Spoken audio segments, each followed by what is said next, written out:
के लोग यहाँ पहुँच गए हैं, तो ये भी एक बड़ी बात है। आप सबका स्वागत, अभिनंदन।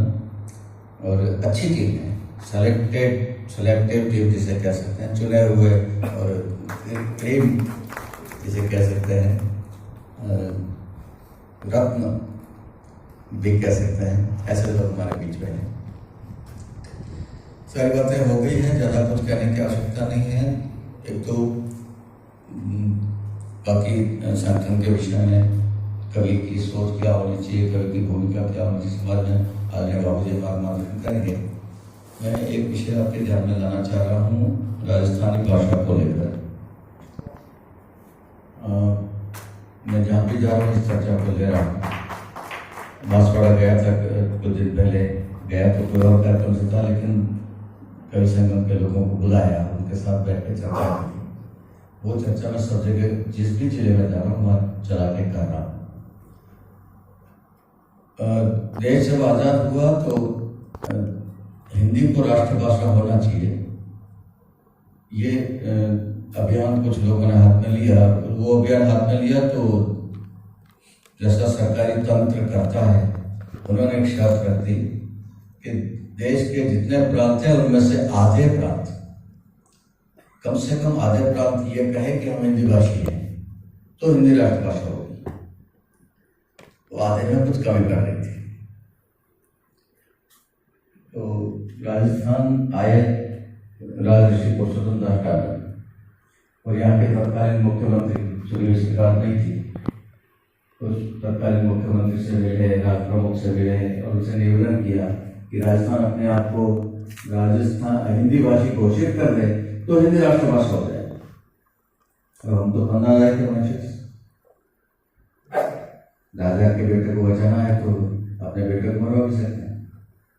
तो मंत्रिमंडल में, तत्कालीन मंत्रिमंडल में, जो चुनी हुई सरकार नहीं थी, लेकिन एक भावनात्मक रूप से हिंदी के प्रति सम्मान के लिए, हिंदी के अस्तित्व को बचाने के लिए, हिंदी के महत्व को बढ़ाने के लिए हमारे मंत्रिमंडल ने, उस समय के मंत्रिमंडल ने बिना जनता से पूछे निर्णय कर लिया, प्रस्ताव पास कर दिया कि राजस्थान हिंदी भाषी प्रदेश है। उस समय राजस्थान की कुल आबादी का 1% भी हिंदी भाषी नहीं था, लेकिन हमने प्रस्ताव कर दिया, बलिदान किया हमने, हिंदी राष्ट्रभाषा होगी। और उल्लेखनीय है कि गुजरात के सामने भी प्रस्ताव गया था और उन्होंने मना कर दिया। मना करने वाले भी थे बापू खुद, गुजराती के बिना गुजरात की कल्पना नहीं कर सकते, लेकिन हमने राजधानी के बिना राजस्थान की कल्पना कर दी। ये हमारा जिगर था और हमारा हिंदी के प्रति प्रेम था, समर्पण था। और तब राजऋषि पुरुषोत्तम दास टंडन हमसे वादा करके गए थे कि राजस्थानी के सम्मान का ध्यान रखा जाएगा, भाषा में हो। और गुजराती में होती है, गुजरात में, पंजाब में होती है। राजस्थान में चूंकि हमारी मातृभाषा तय नहीं है, इसलिए अब भी हिंदी में ही होगी। और प्राइमरी क्लासेज में भले वो इंग्लिश मीडियम की स्कूल हो चाहे हिंदी मीडियम की स्कूल हो, हिंदी या इंग्लिश का शब्द बताने के बाद उसको मारवाड़ी के शब्द बताने, राजस्थानी शब्द बताने पड़ता है, तभी बच्चों को समझ आता है, स्वाभाविक है। वो सारा हमारे साथ हुआ है और अब उसको स्वरूप को बदलना है। अब तक एक ही ऑप्शन था हमारे पास कि संविधान की 8वीं अनुसूची में नाम जुड़वाए। बहुत सारी भाषाओं के नाम जुड़ गए, नेपाली उसमें है, सिंधी उसमें है जिसका कोई प्रांत नहीं है, नेपाल का कोई प्रांत नहीं है, लेकिन वो उसमें मान्यता प्राप्त है, राजस्थानी नहीं है। बहुत सारे आंदोलन चले हैं और 82 से मैं भी उस आंदोलन से जुड़ा हूँ। 1982 में जालोर में मैं नौकरी करता था, वहाँ अकादमी का वो कार्यक्रम हुआ था, तब ये विषय सामने आया, तब से मैं जुड़ा हुआ। अब एक उसमें आयाम और जुड़ गया है। भारत सरकार ने ये अधिकार दे दिया है कि राजस्थान यदि चाहे तो खुद की अपनी राजभाषा खुद तय कर सकता है। पिछली विधानसभा में गहलोत साहब थे, बहुत बार मैंने आग्रह किया, आपके सीपी जोशी साहब थे, उनसे भी आग्रह किया, लेकिन वो बात आगे तो बढ़ी। 200 में से 165 के आसपास विधायकों ने हस्ताक्षर करके दे दिए कि राजस्थानी को राजभाषा बनाया जाए, लेकिन वो नहीं हुआ। हिम्मत नहीं पड़ी राजनेताओं की।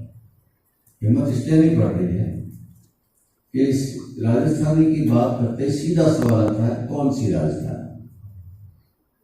मैं इस विषय को छेड़ इसलिए कि कौन सी राजधानी में कहना है,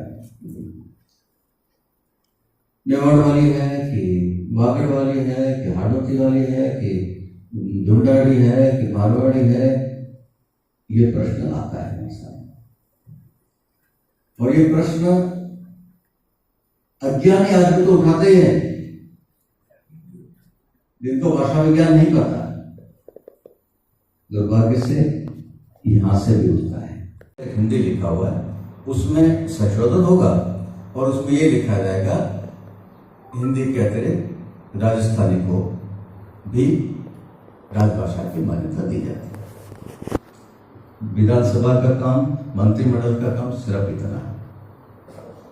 अब राजधानी कौन सी, वो तय करने के लिए विद्वानों की समिति बनेगी।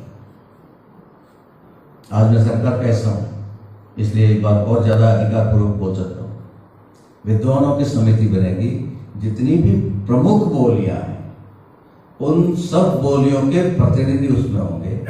मेवाड़ी वाले भी होंगे, मेवाती वाले भी होंगे, बागड़ी वाले भी होंगे, हाड़ौती वाले भी होंगे, ढूंढाड़ी वाले भी होंगे, मारवाड़ी वाले भी होंगे। उन सब 20, 25, 30 जितने आवश्यक होंगे, उन विद्वानों की समिति, कमेटी ये निर्णय करेगी कि हिंदी का मानक रूप क्या हो, लिखित रूप क्या हो। बोलने में तो अलग अलग रहेगा ही रहेगा, ईश्वर भी नहीं बदल सकता।